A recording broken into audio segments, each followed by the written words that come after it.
Women don't usually define romance and affection in the same way men do. Sometimes, a woman may be perfectly satisfied with cuddling in the arms of her husband. This may be a delightfully romantic experience for her. In contrast, her husband may think her desire to cuddle is her way of seducing him, even though having sex with him may be the farthest thing from her mind. I have coached many couples through the years.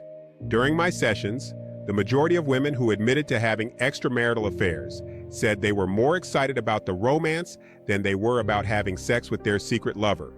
Most of them also said they would have preferred having sex with their husband had he been more responsive to their needs.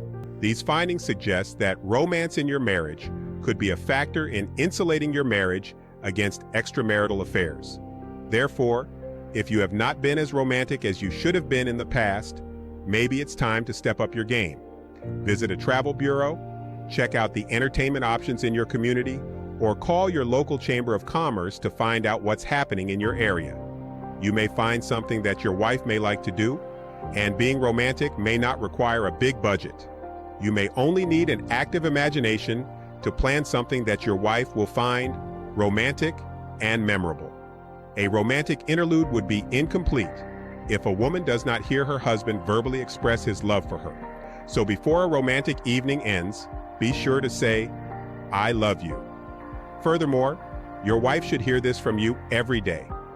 This is another marriage success moment with Dr. David Stevens.